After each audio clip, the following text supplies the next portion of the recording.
Hello guys, आज हम आपको बताएंगे नवोदय विद्यालय और केंद्रीय विद्यालय में लैब अटेंडेंट की पोस्ट पर फॉर्म फिलअप कैसे करें या अदर कोई भी पोस्ट के लिए फॉर्म अप्लाई, जैसे नॉन टीचिंग की जितनी पोस्ट, तो किस तरह से अप्लाई करना।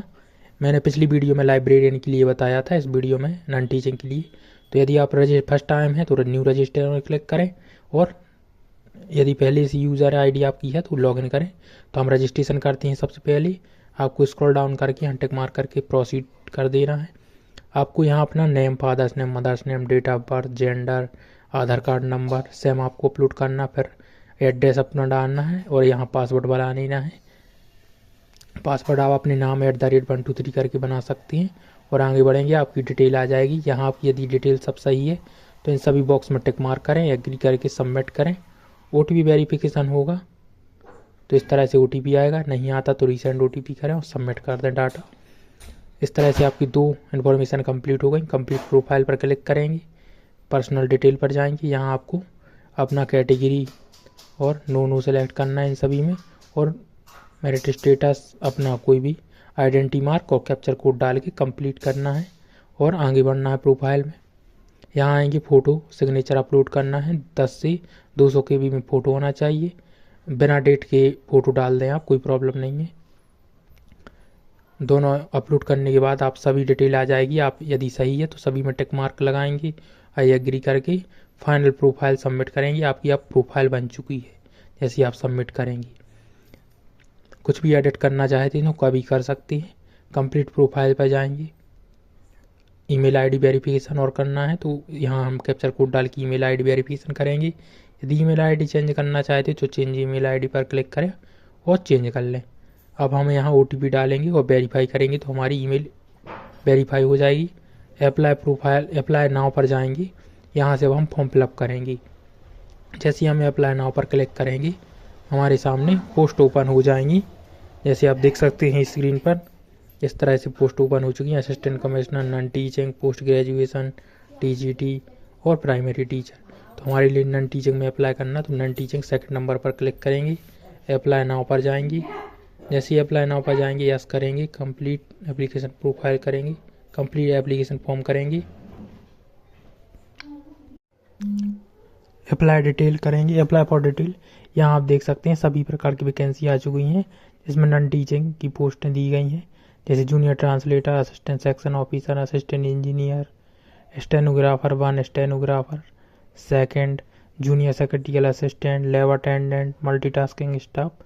तो यदि किन्हीं भी 2 के लिए यदि आप अप्लाई करेंगे 2 पोस्ट के लिए तो आपको डबल फीस लगेगी। 3 के लिए अप्लाई करेंगे तो 3 गुनी फीस लगेगी। तो सिंगल के लिए अप्लाई करेंगे तो एक बार ही फीस लगेगी। तो इस हिसाब से यदि सिंगल के लिए जैसे हम लेबर अटेंडेंट की अप्लाई करेंगे तो हमें एक बार ही, जैसे OBC से अप्लाई कर रहा है तो हमें 1700 फॉर्म फीस लगेगी। यदि आप 2 पोस्ट के लिए अप्लाई करते हैं, जूनियर सेक्रेटरियल असिस्टेंट या अदर कोई भी, जैसे हम दिखा रहे हैं आपके लिए जूनियर सेक्रेटरियल असिस्टेंट और लेबर अटेंडेंट के लिए, तो इसमें 2 फीस लगेंगे हमारे लिए।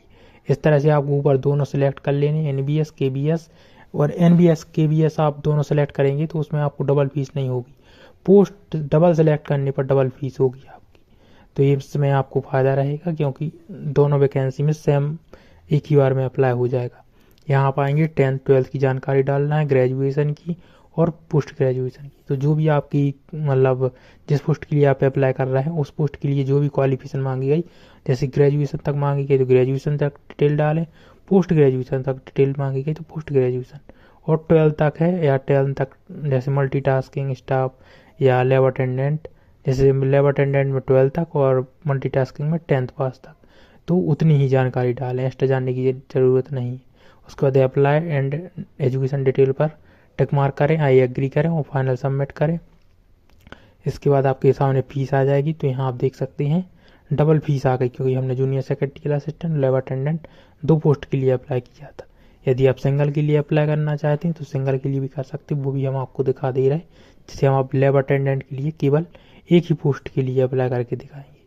जैसे हमने अभी 2 के लिए MTS और लैब अटेंडेंट के लिए अप्लाई किया था तो हमें डबल फीस लगी। हम वापस जाते हैं, यहाँ से टिक मार्क हटा देते हैं, मल्टीटास्किंग में से केवल लैब अटेंडेंट रहने देते हैं और यहाँ हम दोनों में रहने देंगे क्योंकि ये वैकेंसी केवल लैब अटेंडेंट की NBS में, KBS में नहीं है। तो हमने यहाँ सिलेक्ट कर लिया है। इसके बाद हम जाएंगे और सेम प्रोसेस करके आपको आगे जाना है।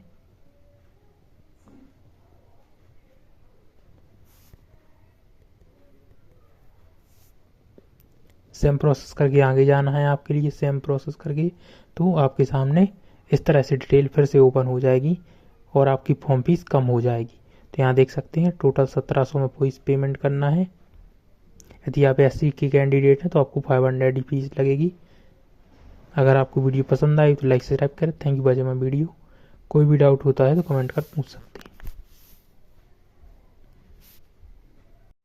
हेलो गाइस, आज हम आपको बताएंगे नवोदय विद्यालय और केंद्रीय विद्यालय में लैब अटेंडेंट की पोस्ट पर फॉर्म फिलअप कैसे करें, या अदर कोई भी पोस्ट के लिए फॉर्म अप्लाई, जैसे नॉन टीचिंग की जितनी पोस्ट, तो किस तरह से अप्लाई करना। मैंने पिछली वीडियो में लाइब्रेरियन के लिए बताया था, इस वीडियो में नॉन टीचिंग के लिए। तो यदि आप फर्स्ट टाइम है तो